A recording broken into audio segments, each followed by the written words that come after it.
вчера на ЖП прелеза в Монтана станал един малък транспортен инцидент.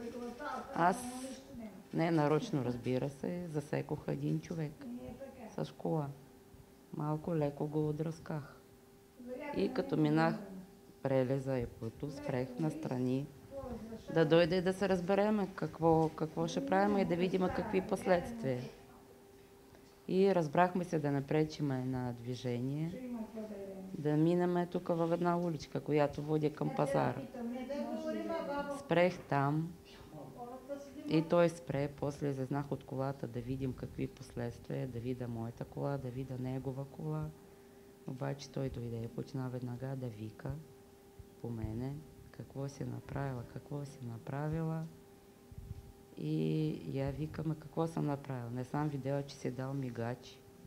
И затова мислех да мина, защото ти стоиш и чаках, мислех да мина. Да, не си видела, аз съм дал мигачи. Може би така е било. Не сам казвам, че не съм виновна, станало е. И викам, чакай сега да взема телефон. Не съм му казала да взема телефон, аз мислям да взема телефон, да се обадим на моя мъж, да имам някаква мъжка подкрепа в тази ситуация, че сама не мога да се разберем. И той изобщо не даде я да се доближим до колата, да отворим вратата, почна веднага да ме бие. Да ме бие, какво си направила, ти или. Аз вече и не помним какво приказвал той, защото съм била много шокирана. Почна да ми фана за косата, почна да ме скубе и жестоко да бие. Аз виках за помощ, обаче никой не е обърнал внимание. Никой не дойде. Обаче минавали хора там, никой не дойде.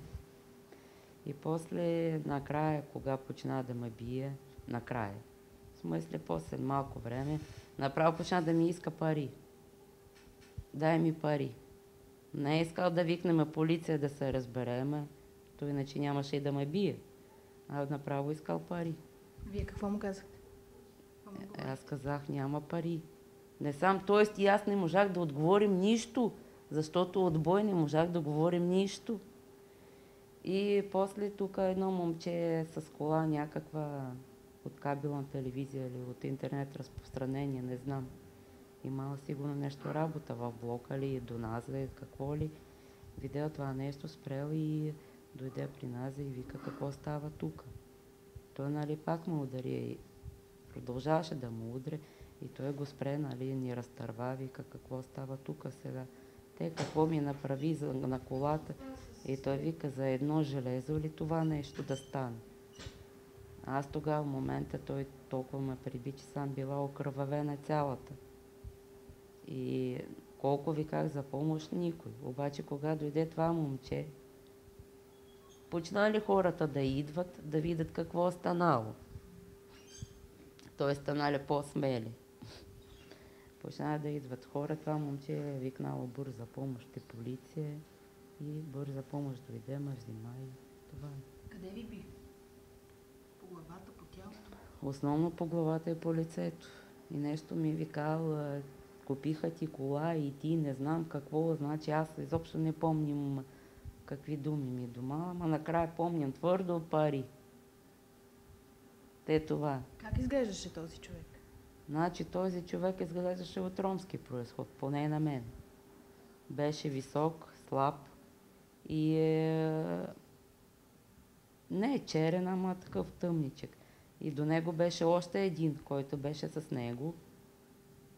В автомобила? Да, в автомобила, който стоеше отстрани и гледаше. И това. Не се опита да ви разтърве, да каже да не ви бие? Не. Просто първо седеше около, а после дойде и гледаше. Вие очаквахте ли такава реакция от този човек? Разбира се, че не. Как може да очаквам такова нещо? По някакъв начин нещо значи, да ви... с мене никога такова нещо не е се случвало. По принцип, аз съм скритен шофьор и карам, не знам защо, сигурно и мало да става, не знам защо станало така. Нали, за това съм спрела, не съм побегнала някъде, ни нищо, спрела съм да се разбереме с този човек. Какво е, що щетите на колата били, това е една дърскотина, това е много минимално. Значи колата не ето била луксозна, някаква скъпа, да кажем, че е скъп ремонт. Значи това била много минимални дръскотини. И за това нещо да ме прибие. Той не искал да се разбираме, той просто искал пари. Щом почна да ме бие. И това е един мъж да ми е жена.